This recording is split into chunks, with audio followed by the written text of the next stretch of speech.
Welcome to the show with no name for June 14th, 2013. It is Flag Day. Flag Day, ladies and gentlemen. Flag Day. Everyone get out and fly your flags. Of course, by the time you see this, it'll be nighttime and time to take them in. But hey, we're celebrating here on the show with no name. Did I say this is the show with no name? You can. And You can leave the flag out. It's supposed to be illuminated. okay. And I'm Bob Going with Jim Nikosha and Gavin Murdoch. So Wow. if you don't have an aluminum flag, you can't put it out at That's night? right. That's right. It's got to be aluminum. Aluminum? Illuminated. Oh. My flagpole's wood. As a matter of fact, it's a tree. Yeah? That's why they called us the show with no name. Somebody called it a different name. Really? The show with no shame, I think he said. Disrespect. Whoa. Uh-oh. Well, What do they know? Michael chose the name of the show, I believe. Yeah. See, he's not here today, is No, he? he's not. Yeah. No. Well, anyway, it is Flag Day. You guys have heard of George M. Cohan, the King of Broadway? Sure. That's right. Your Jimmy grand old Cagney. flag. Grand old flag. Well, have you heard of the Prince of Glen Avenue? No, I haven't, sir. Oh, the Prince of Glen Avenue was my great uncle Will Going, William J. William Going. J. Going? Really? That's right. That's right. The Prince? Prince of Glen Avenue. Why was he called the Prince? One of them was the King of Broadway. The other was the Prince of Glen Avenue. There you go. Otherwise, their lives were very similar. They were both 5 foot tall. No. both They're both born Yankee in Doodle July? dandies, I'll tell you. Okay. I've mentioned, several times some of the history of this house, and it was built by old Jim McKinney back when he was young Jim McKinney. He was 21 when he built it. And a couple of years before he died, I was sitting and chatting with him in the living room in this house, and I asked him if he remembered Will Going. He was certainly old enough. They were contemporaries, along with George M. Cohan. They're around at the same time. Yeah, and they were that too. So he says, "Oh, Will Going, yes, fine fellow. Used to date my sister for a while," he said. This is where questions get you. He says, "We were very good friends." He said, Until he went with my sister. No. He says he was a great conversationalist. He says we used to take long walks together, and we'd walk from one end of the city to the other and just talk. He says he was a grand fellow. Then he pauses and he says, mind you, this is like 1978, 79. We're having this conversation. Okay. So he says, he's passed away, hasn't he? I said, yes, sir, 1920. Oops. Yeah. Will was a popular actor on the local stage. He was an inventor. He invented the machine that made the pearl buttons that made Harvey Chalmers a fortune. Is that right? Yeah. And so for a while he went into the business of just manufacturing button-making machines, and lost his shirt and died bankrupt, as I recall, which is why Shirt buttons he lost. he lost the buttons off his shirt. Yes. Wow. But yeah, however, it's in my book how many millions of buttons they were making a year. It was absolutely phenomenal. That was all due to Will Going. He also, when the chimes were installed in St. Mary's Church, he invented a convoluted system of playing them, and he was like the only person who knew how to do it. But it involved pulling levers and Pulling strings? there were pulling strings, yeah. But it was all pulleys and levers and stuff like that. But he could actually play melodies that went out over the air, literally, in the East End. But he was also a songwriter, which gets me to George M. Cohan. And of course, the purpose of bringing it up today, and that is that he wrote this great march called Flag of My Country. And it was published in 1911. And I think the lyrics are just great. Perhaps I won't sing it at the moment. Yeah, please.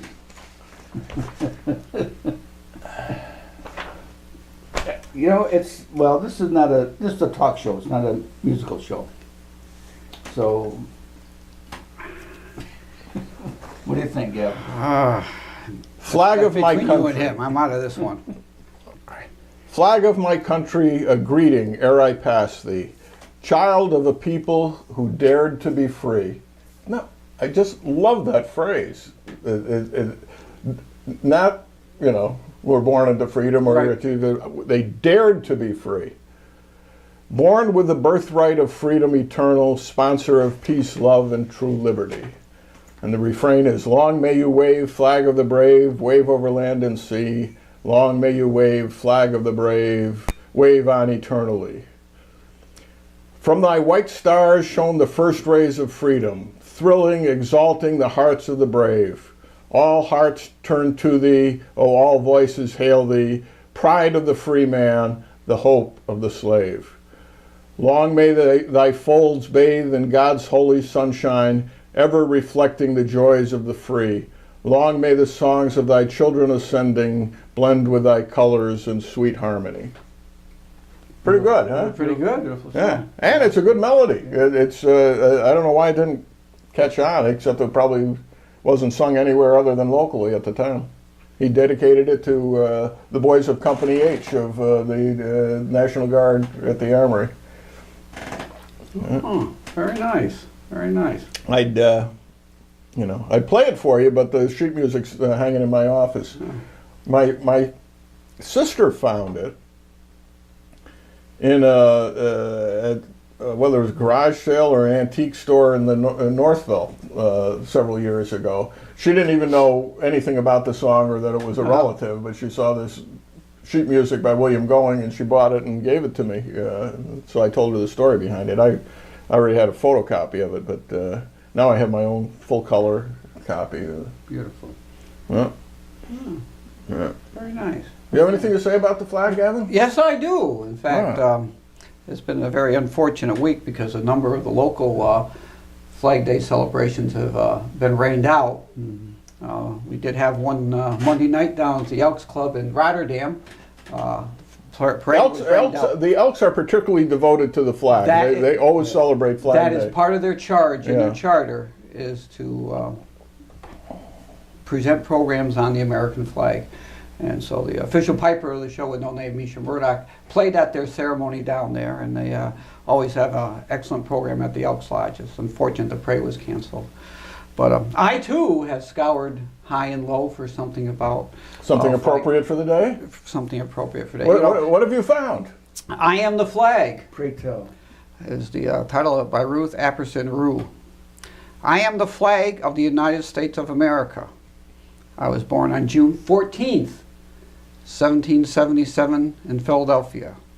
There, the Continental Congress adopted my Stars and Stripes as the national flag. My 13 stripes, alternating red and white, with a union of 13 white stars and a field of blue, represented a new constellation, a new nation, dedicated to the personal and religious liberty of mankind. Today, 50 stars signal from my union, one for each of the 50 sovereign states, in the greatest constitutional republic the world has ever known. My colors symbolize the patriotic ideals and spiritual qualities of the citizens of my country. My red stripes proclaim the fearless courage and integrity of American men and boys and women and girls, and the self-sacrifice and devotion of American mothers and daughters. My white stripes stand for liberty and equality for all. My blue is the blue of heaven, loyalty and faith. I represent these eternal principles, liberty, justice, and humanity. I embody American freedom, freedom of speech, religion, assembly, the press, and the sanctity of the home. I typify that indomitable spirit of determination brought to my land by Christopher Columbus and by all my forefathers, the Pilgrims, Puritans, settlers at Jamestown and Plymouth. I am as old as my nation. I am a living symbol of the nation's law, the Constitution of the United States, and the Bill of Rights. I voice Abraham Lincoln's philosophy, a government of the people, by the people, for the people. I stand guard over my nation's schools, the seedbed of good citizenship and true patriotism. I am displayed in every schoolroom throughout my nation. Every schoolyard has a flagpole for my display. Daily, thousands upon thousands of boys and girls pledge their allegiance to me and my country. I have my own law, Public Law 829, the Flag Code, which definitely states my correct use and display for all occasions and situations. I have a special day, Flag Day, June 14th, is set aside to honor my birth. Americans, I am the sacred emblem of your country. I symbolize your birthright, your heritage of liberty purchased with blood and sorrow.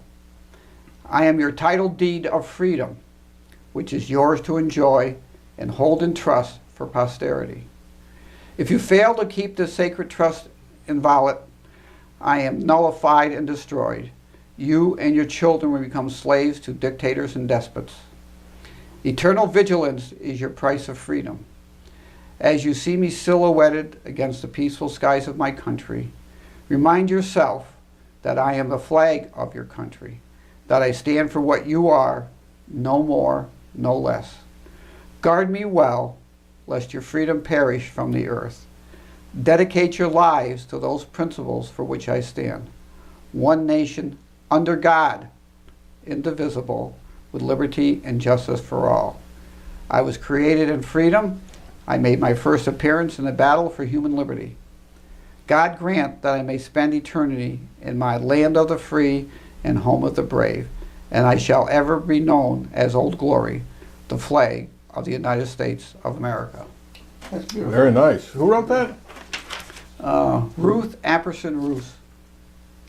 Do you know when? Sometime after 1959, because it Yeah, mentions 50 54. states. Oh, no, okay. I was gonna. I had it after 54 because it had one nation under God. Okay, 50 yeah, you're right. states. It does mention 50 states. Yeah. You're right. All right. You know, and there's 4 great days in our nation. We have Veterans Day, Memorial Day, to remember those who purchased our freedom for us. Yeah. We have Flag Day and the 4th of July, Yeah. 2 days on which we can celebrate being born and Right. living Yeah. and having the freedoms that we have in our country.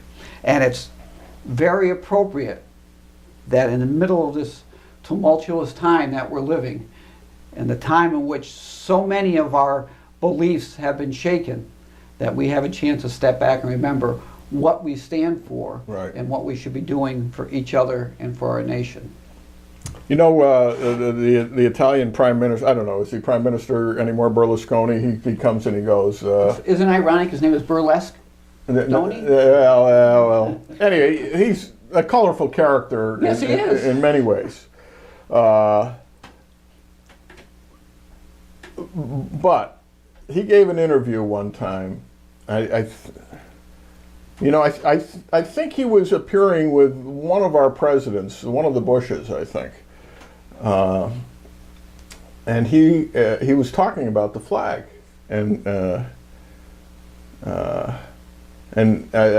paraphrasing here, but this was the wonderful idea he set forth, and that is, he said, Mr. President, when I look at the American flag, he says, I don't just see a symbol of one country among other countries in the world. When I look at the flag, I see goodness, justice, freedom, liberty, all these, He says, more than any other nation on the earth, your flag stands for something over and above just representing a geographical territory. It represents an ideal that we all look up to. Wow. Yeah. It takes a guy from somewhere else to say that. It's often people in somebody else's backyard notices how beautiful your backyard is. It's just a shame that the flag doesn't get the respect that it got 30, 40 years ago. Well, it was. There was no way you would let the flag hit the ground. You disposed of it properly. It only flew at half mast for a state, a federal. Yeah, when it was ordered, Yeah, for but a particular reason. Now they lowered half mast for almost anything. They can throw it on the ground and stamp on it and wipe their feet on it, and they say that's freedom of speech. It's really a shame. We were at a doctor's office the other day, not in this community, and the flag was flying at half staff. Mm-hmm. Anyway, Who died? Yeah, I mean, this wasn't Memorial Day, or anything. It was just Wednesday, as far as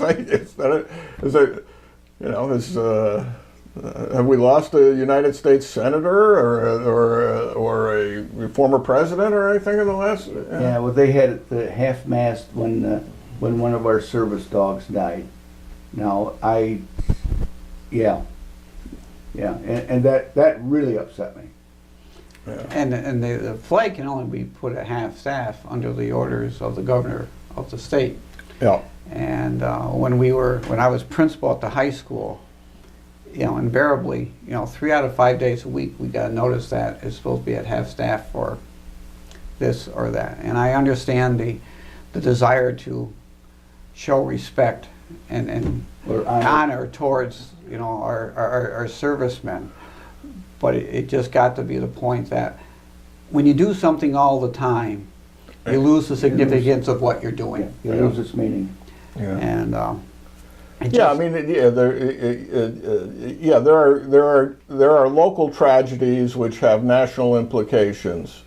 I understand that people feel bad for the students killed in Virginia, but that's no reason to lower the flag across the country. No. Nor do we have a situation where and in most instances, there is no illumination of the flag flying all night long. The flags are put up and they are just left there. They are not raised and lowered.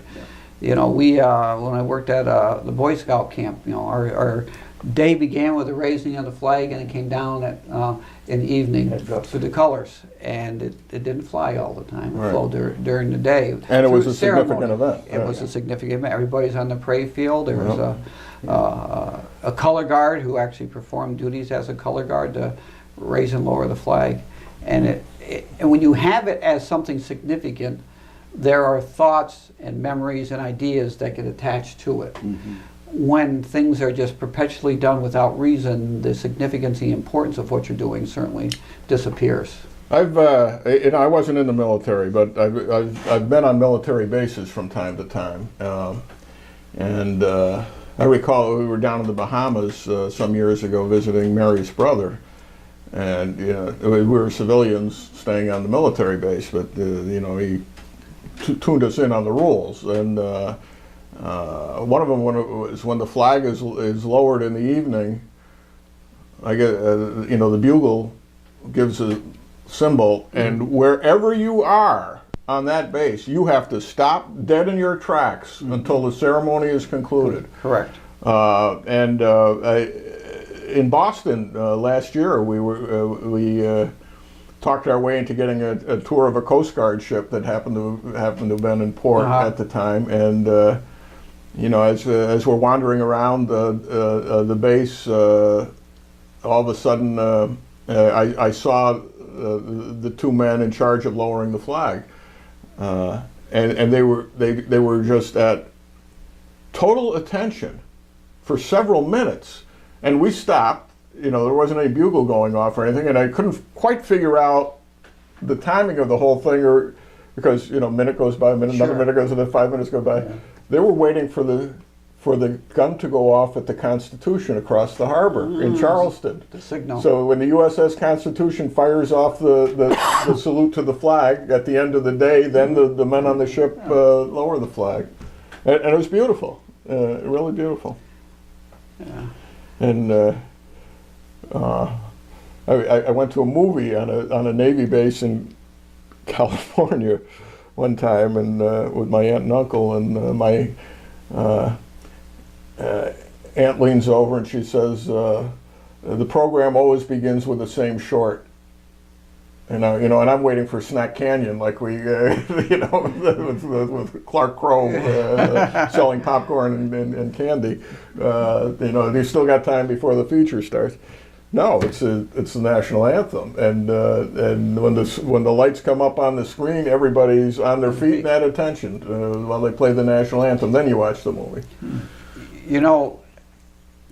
Here in the United States, when someone asks for a moment of silence, it's just that, it's a moment. It's 10 or 15 seconds. And when it gets beyond that, it becomes uncomfortable. When you're in Great Britain, when they ask for a minute of silence, it's a full minute.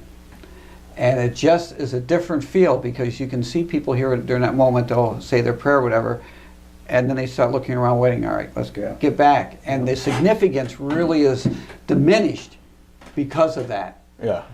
And in Great Britain, it's not. Yes. If you know it's a concrete time, Yeah. it's certainly a lot easier to deal with.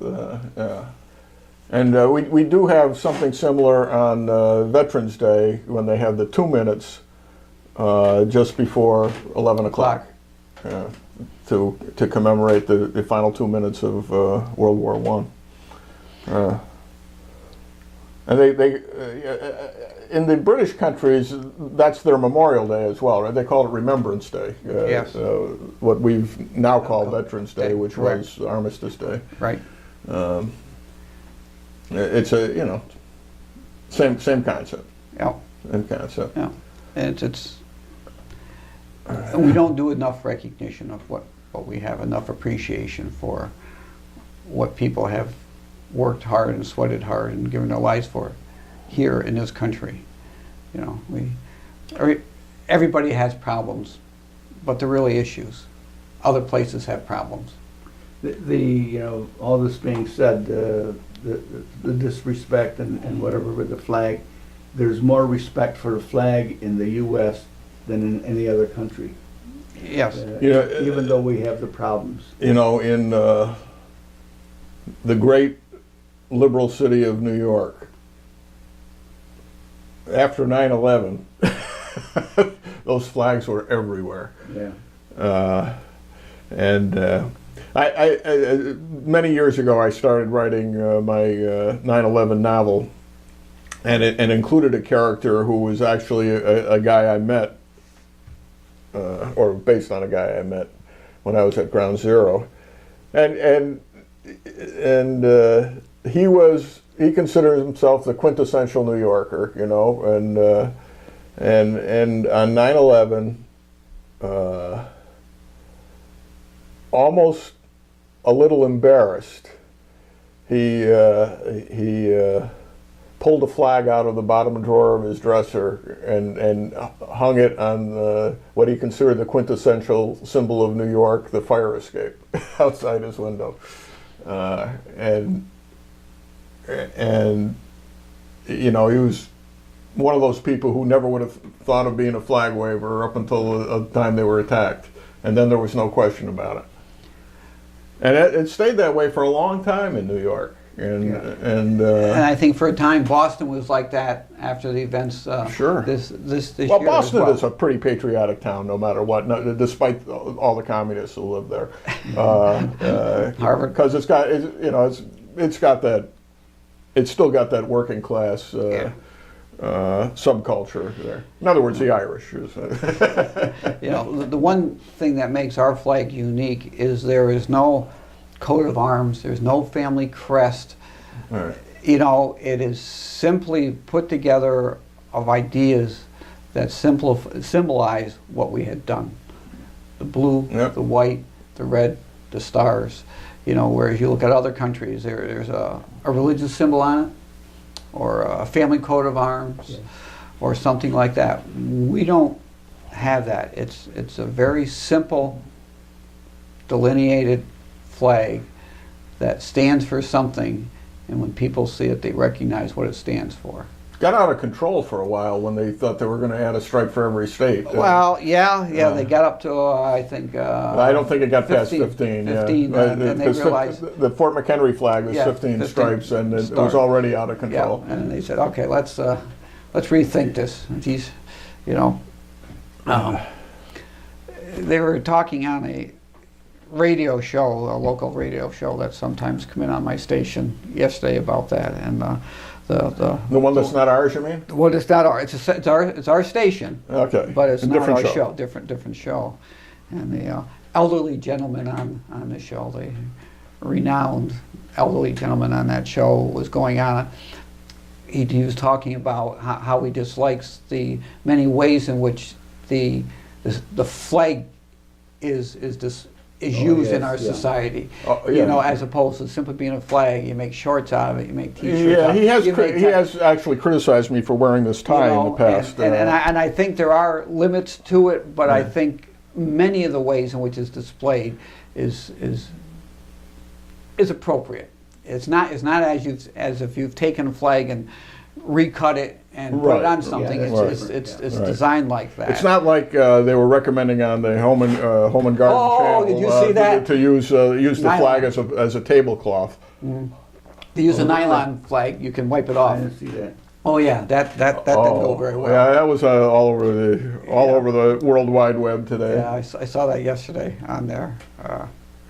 They had a big controversy at I think it was Lowe's. They were selling floor mats, door mats. Oh my God! That flag embossed on. I'm sure the intention was okay, but the whole concept and execution is and almost without looking, I can almost guarantee you they were made in China. Well, they had so many protests in the one store that they took them off. That was off the counter. Probably a good thing to do. I never thought of that. Right? Wow. And how about the teacher who made the students stomp on the flag? Oh, I didn't see that one. That wasn't that long ago, about a month or so ago. Wow. And the teacher was suspended. Duh. Yeah. Yeah. The academic valuation of that was to be what? It wasn't clear. It wasn't. I mean, there was a. The idea was to feel the emotion of it, I guess, but or how other people might feel if you trampled on their flag, or which I'm sure is probably more likely. But, anyway, it's our country, our flag, by God. Yeah. Respect it. Yeah. Child of a people who dared to be free. Uncle Will did not invent that phrase. Because I looked it up. It was borrowed from? It was borrowed from. It was either late 18th century or early 19th century, and it was somebody, I can't remember who it was, but it was in reference to the Battle of Lexington and Concord. Referred to the people who fought there as the people who dared to be free. Yeah. No. And actually a fairly minor monument, apparently. I'm quite surprised that Uncle Will was aware of it. But then we knew a lot more things back then. The things were passed down. And, you had a little bit deeper understanding of things. It's not quite. We know a little bit of a lot of things instead of a lot about a few things. Drove down to Kinderhook yesterday. Who was born in Kinderhook, Bob? Well, Martin Van Buren. Okay. But that wasn't my point. Oh. It's sort of. It's related to that. You're related to Van Buren? No. Well, I'm sure I worked hard enough, but okay. Worked hard enough at it. I'm sure I'd find some way. Anyway, I'm sure I have friends who are related to Okay. him. Kinderhook. Anyway, so I mentioned to Anna that I learned recently that Jenny Jerome once lived in Kinderhook. In fact, in Martin Van Buren's house. Her father had bought Martin Van Buren's house. And, of course, I just pause and wait for the reaction. I was gonna say, who's Jenny Jerome? Well, you might not know the name Jenny Jerome, but you might have heard of her son, Winston Spencer Churchill. Oh, okay. Well, Churchill's mother, what a lovely community the village of Kinderhook is. Yeah. They have the most beautiful houses, and they're, you know, it's just a, you know, really small area, Yeah. but just grand, like one after another, after another, after another. You feel like, I learned a lot of things on that trip. For example, I said, now how is it that the local school district is the Ichabod Crane School District when you're like 100 miles from Sleepy Hollow, which is North Terrytown, Yeah. you know, and you know, Washington Irving's home was in regular Terrytown, which was the next town down from what's now called. It's actually they changed their name from North Terrytown to Sleepy Hollow a few years ago. Well, the answer is that 20 years before he wrote The Legend of Sleepy Hollow, Washington Irving lived for a short time in the greater Kinderhook area, among other many places he lived, and supposedly modeled Ichabod Crane after a local school teacher in that area, supposedly. Okay. But it's Possible. it's altogether possible because he modeled Rip Van Winkle after a guy in Cranesville who was nowhere near the Catskills. But he put a couple of legends together, and you know, Yeah, that's all. that's pretty cool. But Yeah. I mean, it's not even. I guess it's near the Rip Van Winkle Bridge, sort of, but, Well, which is only there because it's The leads to the village of Catskill at the northern end of the Catskill Mountains. Well, who knows? Irving was a great writer. yeah, And it's a nice he area. had a couple of hits. Yeah. He had a couple of hits, but even his like a minor Cole Porter song, they're still good. I've got a collection of his short stories that Tim Blanchfield gave me some years ago, and it's just to be savored. You know, just one after another, and some of which, I mean, he's got the two big hits, obviously, that everybody knows because Walt Disney made them into movies. Yeah. But So the books came before the movie. in this case, yes, Yes, okay. yeah. Okay. No, that's not always the case. No. Sometimes they write the books after. Anyway, Think any books are going to be written about the current presidency? the current presidency, Yeah. are there books? Could there? Should there? Will there? There will be. There will Yeah. be, and how the destruction of the republic. Wow. But you know, if you like to, you know, if you're looking for something less grim, there's always where do we find such men? The story of Amsterdam in World War II, the men behind it. What'd you think of that? What are you going to do when you sell that book? What do you mean when I sell out of it? Yeah, when you sell that. Or this particular? No, this is Mary's copy. Oh, I already. I thought you autographed were just it. trying to sell that one. No, I'm not copy. selling this particular copy. Oh. I'll be at the Sanford Stud Farm tomorrow, selling books and autographing books. Hopefully selling books. Okay. Hopefully autographing books. Otherwise, I'm out $25. I bet you so. Well, it's all going to a good cause. So what the heck? You'll sell. What's the occasion up there tomorrow? Well, that's their annual open house they have up there. We went last year, and it was really neat. I had not been there before. Have you ever done that tour? I don't know if there's a tour, but you know. I did before they started having the open house. Yeah, it's nice. And generally, they have a couple of horses in the barn to go visit, and lots of. Not the originals. Huh? They're not the original horses. No, the original. Anybody know what happened to the monuments that were taken down? The girls that owned the place took them and put them where they put them on some of their properties. Oh, okay. So they were preserved. Yeah, the town was trying to get them back, but No, she said no. no, it's okay. Yeah, it's theirs. Will be neat. Anyway, so anyway, you saw that email I. Yes, that was a Pass nice on. email. Yeah, that's a nice email. Now, who's the author of it? I didn't see the name of the author. I didn't see the name of the author on it. No, I'm talking about the spooky one. The spooky one I got the other day. I sent you guys copies of it. The one about inviting the psychic to the to the book club. Yeah. Well, for me, Maureen Hand sent that one, right? Mm-hmm. Maureen Hand sent that originally out. I think. That's correct. Okay. Yeah. So, yeah. Ooh. You didn't see that? I- You don't get half my emails. No, Anyway, it was good. I don't know what to make of it. I'm not, like, She was on the radio today, the psychic. who, Fisher. Georgia, or Ian somebody Fisher. else? Fisher, is that who it was? Yeah, Ian Fisher. I just heard a minute of it. Yeah. Well, anyway, so Jim, so this, it happens that the nephew of one of the people in my book was what it was just a book club thing where they meet in Oh, okay. book discussion I read club. that. Yeah, Okay, yeah. so you know what I'm talking about. And somebody invites a psychic. I don't know the background. I haven't talked to either. So the guy who's the nephew of somebody in my book and his wife are at this event.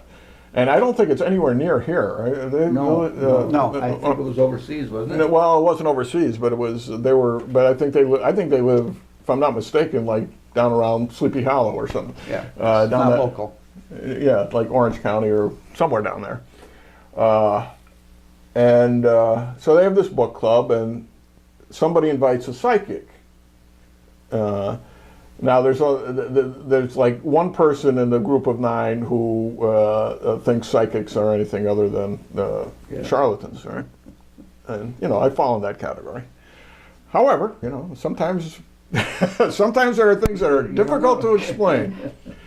So the psychic comes and doesn't know anybody in the place other than the person who brought her, and she's going around the room and. She comes to where these 2 people are, and after a while she says, I see a soldier standing next to you, holding his helmet in one hand and saluting with the other. And he says he's happy to be back in the limelight and wants to thank you for that, she says to these total strangers. Up to that point, this is really good, but marginal psychic material. Because I think the book here was probably about World War II anyway. And then she says, and he says his name is Alan. That was the uncle, Alan Pelekris.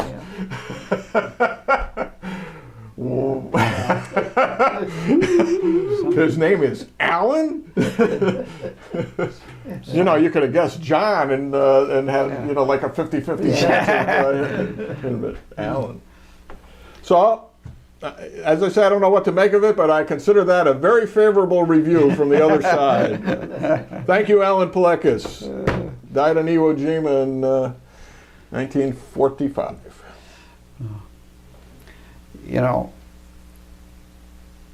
Getting back to the national level, there we are having this discussion about the NSA and the whistleblower and the things that are going on there and the things that are supposed to be being revealed. And again, this is a coinky dink or not, but I, in addition to finishing reading your book, I also just finished reading Tom Clancy's Threat Vector, which focuses a great deal on technological warfare regarding phones and computers and information, how the Chinese are drilling down through our information and having access to our secrets, and we are doing the same thing to theirs, and lo and behold, Who needs Chinese secrets? That's right. They just stole 30 years worth of our top secrets from one of our subcontractors. Yeah.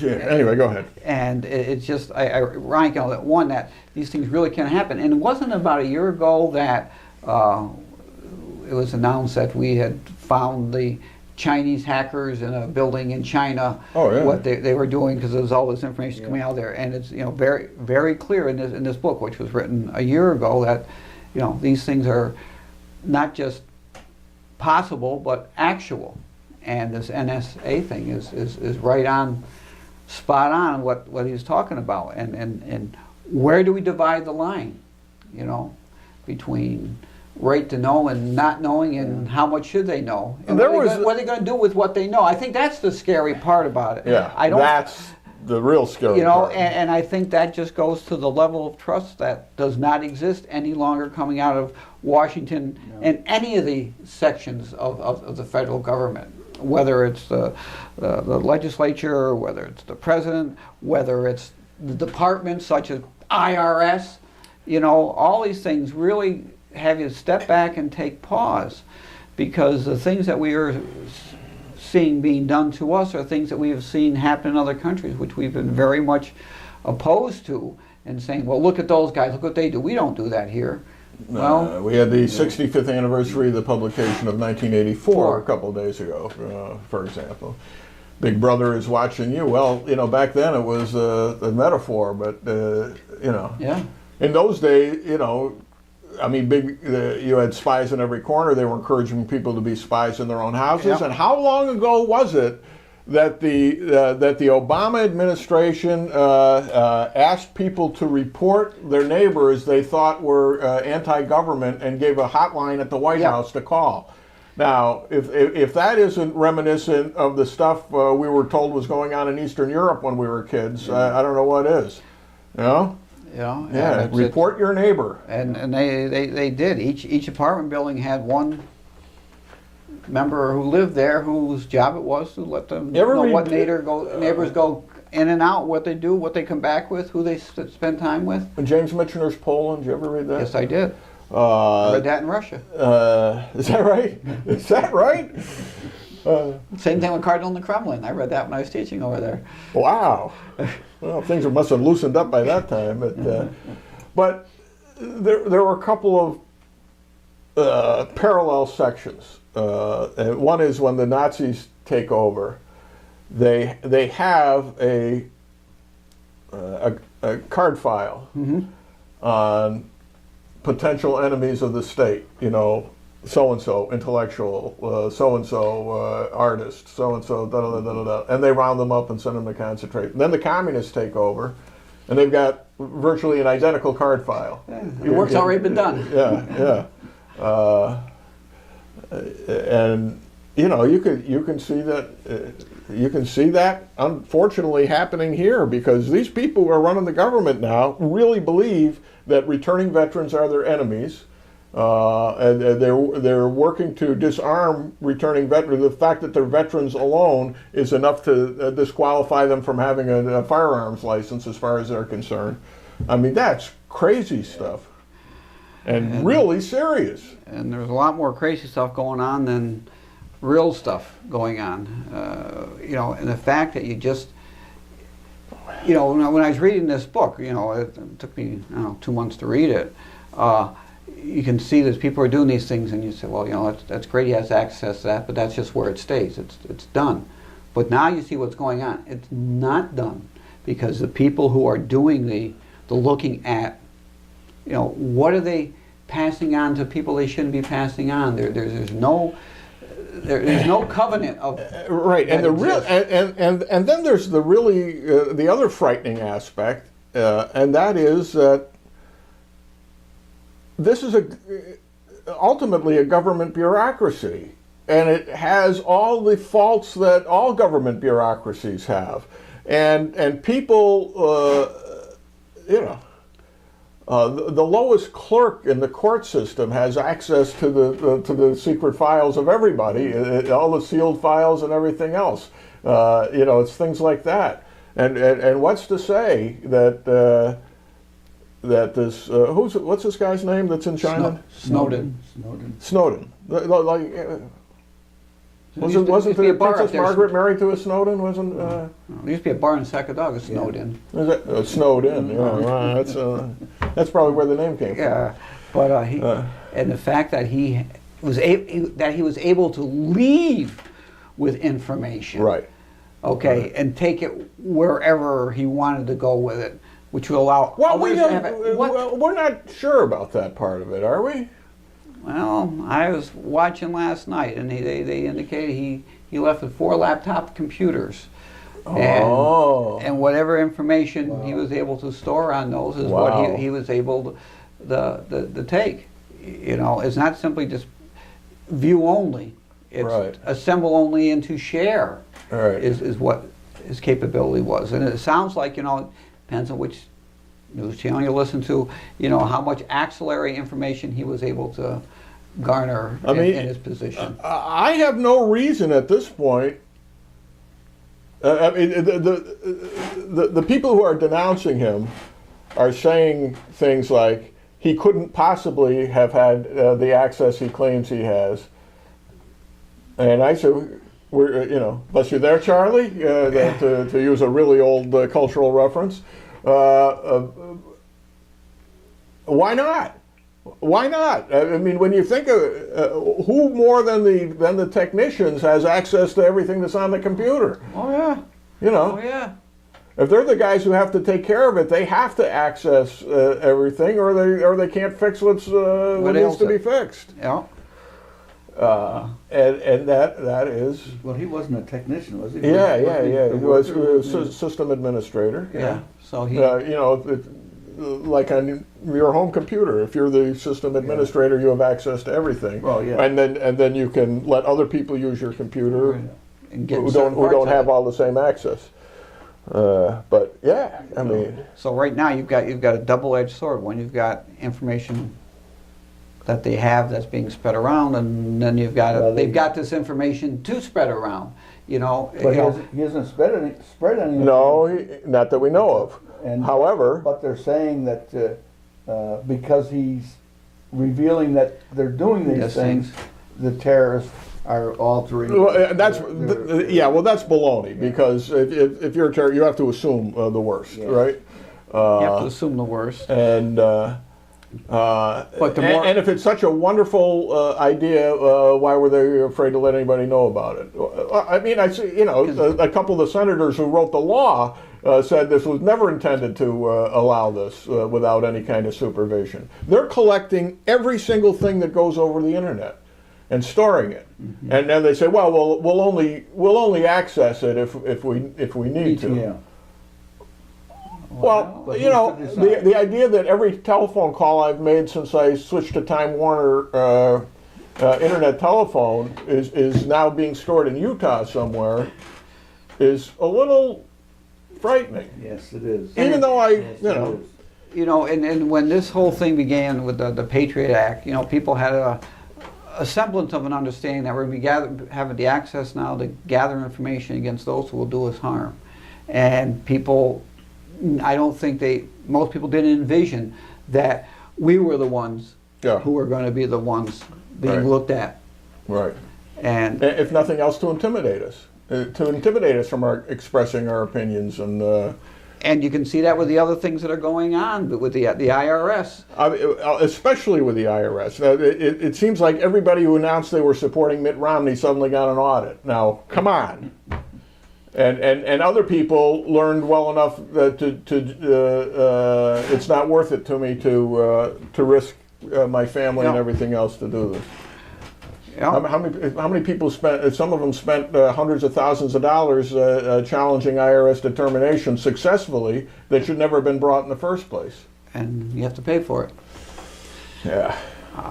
It just and then the ignorance of some of the directors we have in Washington who don't know what. It's not a question what one hand is doing. They don't know they got any hands. When that guy was speaking, Well, we're talking about the director of the FBI, FBI. yesterday, right? Yeah, And it just They asked him a simple question: who's in charge of this investigation you say is going on? I don't know what his name is. I don't know. Now, here's an interesting thing. Around the same time, we got a few minutes. You got a few minutes. Around the same time he was testifying, there came out a report that apparently not a single person or group has been interviewed by the FBI of the people who were complaining that they were being targeted. None of them. So Not who did you talk to? Who was the IRS agent in charge? None of that stuff. No. How hard would it be to take a look at the letters that these people got to see whose name is on it? That'd be a starting point. Yeah. All right, signed by Bob Going. Well, we're going to sit down with Bob Going and see what's going on here. That's right. But That's right. they don't. Well, Gavin And Murdoch this- told me to do it. Oh, All right. if I told you. No, I'm just. But I don't remember that. I don't remember that conversation. No. I'm practicing my At this point in time, to the best of my recollection. Yeah. It was like the other guy the other day. He had his head down on here, and he said, "Well, nothing intentional. I mean, it could happen, but we're not doing anything intentional." I don't know. And then he later says it was that was the head of the NSA. Oh. And it said later that was the least untruthful way I could say it.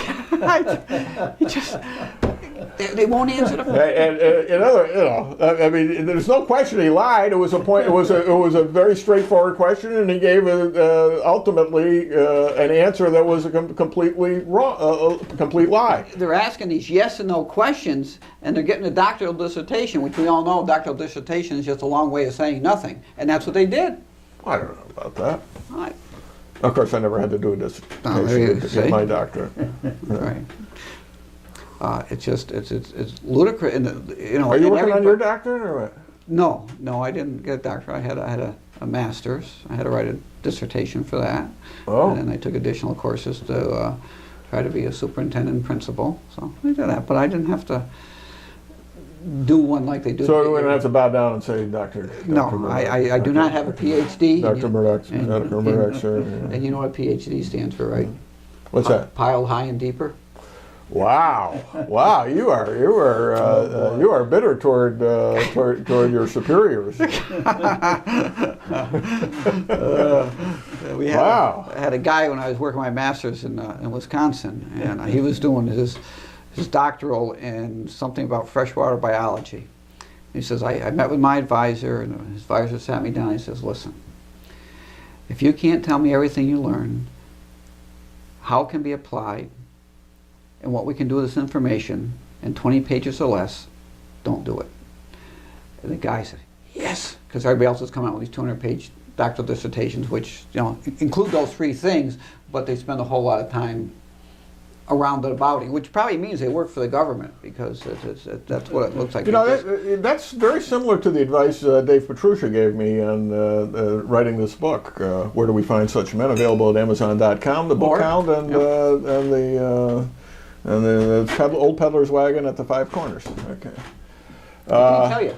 Huh? What did he tell you? What's his advice? He said when you're going over what you've written, if you find yourself making a decision whether to keep something or throw it out, he says you've already made the decision. Throw it out.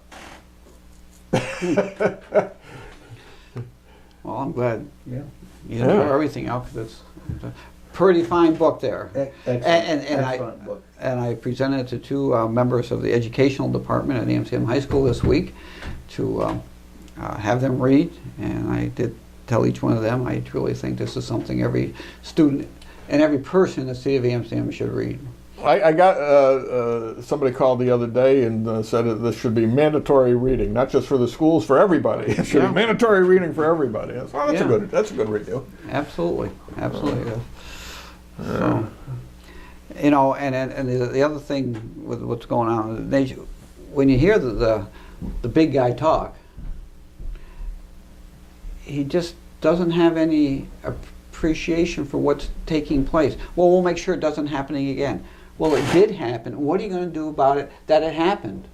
Is something. Or you're just talking. Or you just, and he doesn't have to do anything, because he's not running again, and he don't care. He doesn't. Everything just okay, no big deal. Yeah, back when I was a family court judge, there was a phrase that I would often get from bureaucrats in the social services department when I was asking for what they're doing about something. We're in the process of finding a place for the child or whatever, anytime you hear the phrase "we're in the process of," that means we haven't started doing anything yet. And we're getting that a lot from Washington. Well, we're in the process of reviewing this, and we'll get to the bottom of this. We're still waiting for that FBI report on Benghazi. Where is that? Did they ask him about that yesterday? I thought that was supposed to be part of the agenda. Yeah, but I didn't see anything about they it. were harping on the other part. There was a woman, a reporter being interviewed on one of the cable channels last night, and she just kept harping on, well, we just need to correct it and not let it happen again, and I'm thinking, I'm glad you're not somebody's mother.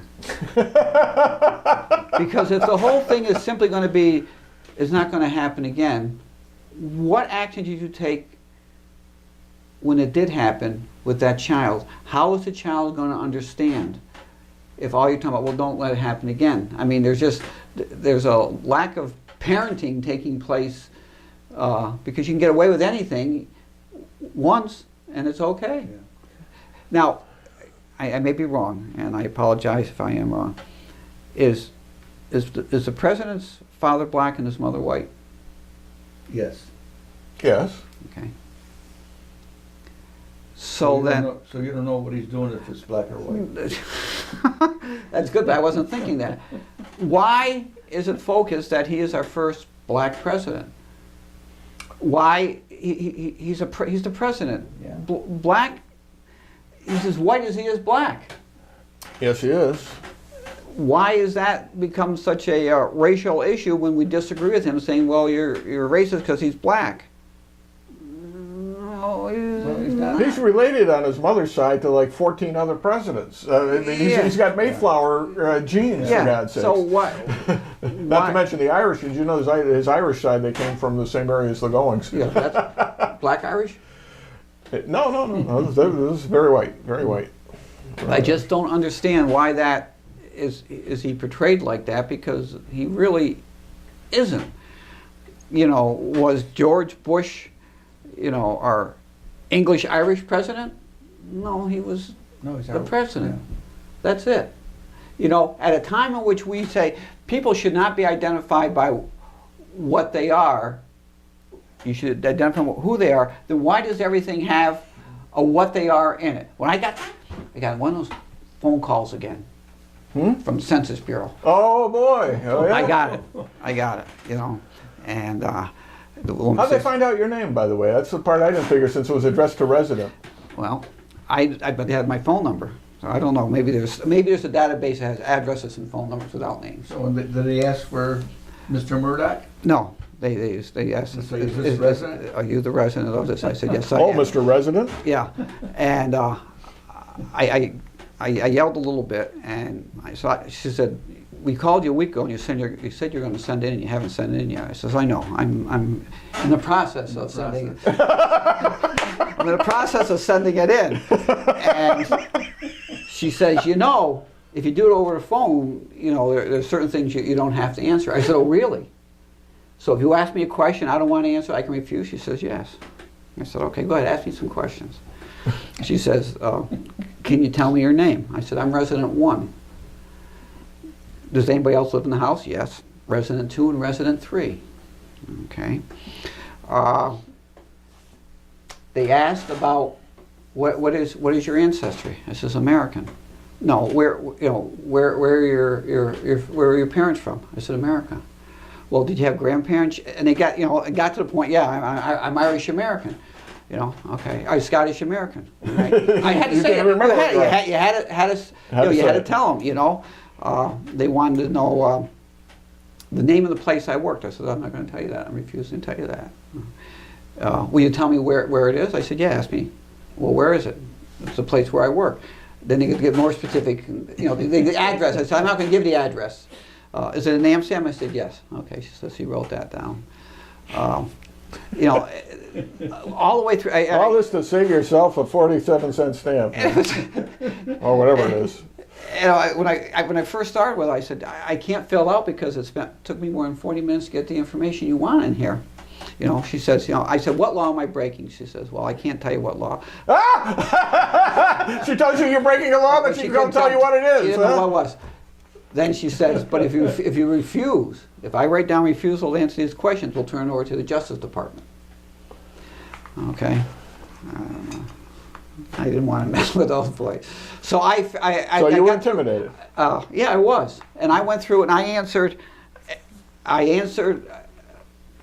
probably half the questions. I said, have I answered enough questions to have this being considered answered? Because at one point she says, you know, if you're going to refuse to answer all these questions, I'm going to have to turn in refused and you'll be contacted again. That's all right. So I did probably one question more in each section than was necessary, so I wouldn't have to do it again. At the end I said, listen, I'm very insulted I've gotten this. I said the Constitution requires a census every 10 years. I filled out my census at the appropriate time. I should not have to answer these questions. I think it's wrong.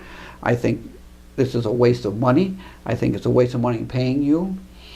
And because we don't need this. This is another part of the bureaucracy that has grown in Washington that we're spending money on that really is going to have no practical purpose.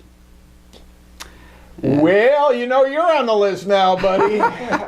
oh, that's what I was probably figuring, you know. But I agree. How do they get my phone number? Yeah. Without knowing who I am? Right.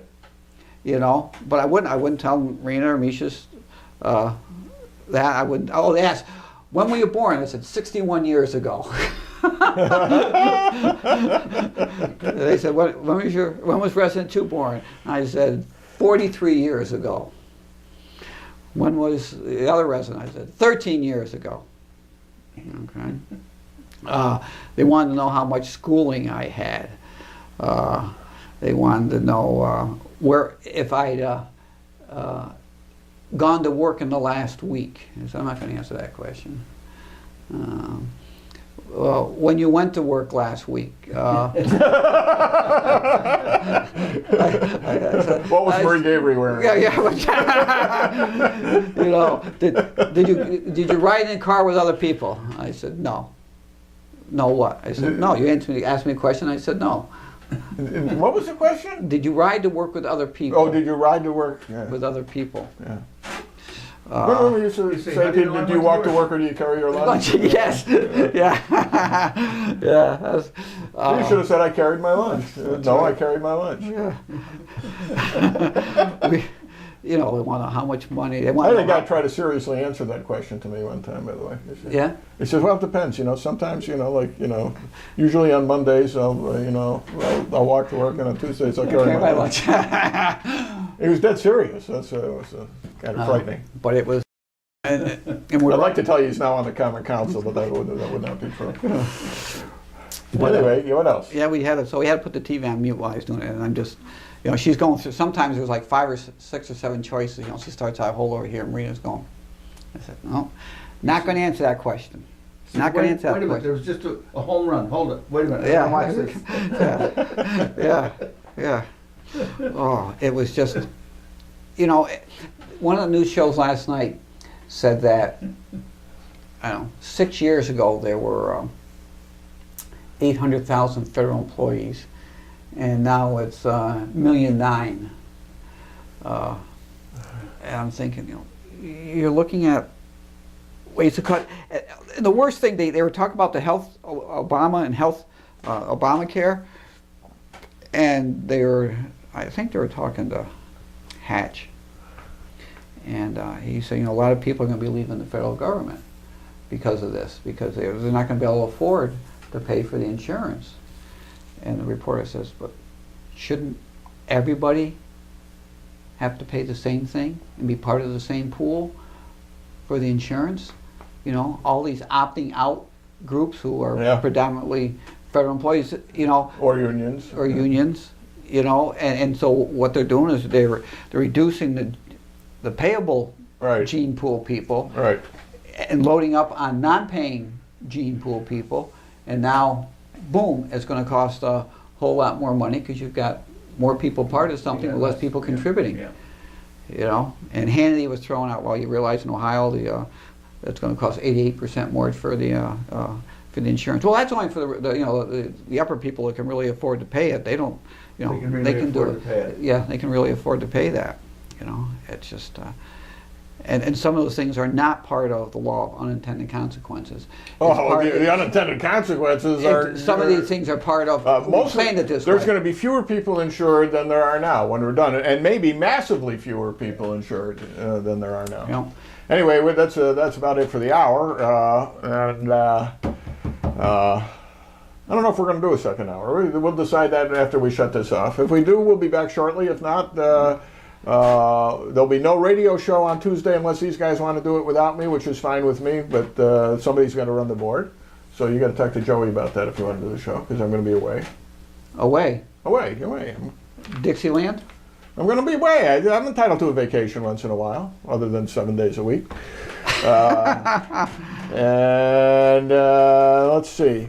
And there'll be no podcast next week because I'll still be away. You'll still be away. The following week, we'll probably do the radio show and the podcast because, but we'll see. Again, way up I there. don't think a week is enough. The way it's going to be enough. Well, the vacation is for 2 weeks, but I got some things, legal business to take care of that may require me to be back here on Tuesday the 25th, and I probably may have to stay till Friday the 28th. So no podcast the 21st, but maybe the 28th. No podcast on the 21st. Right. Correct. Right. Got that, everybody? If not, we'll just post it on our website, maybe, if I have access to the I website. think you can watch this one twice. Or you can watch this one twice. We had a pretty good. Did a lot of stuff. You don't want to miss it. You might want to hear it again. All right. We'll probably come back and do at least a little bit of a second hour here. So anyway, I'm Bob Going with Jim Nikosha and Gavin Murdoch, and this is The Show with No Name.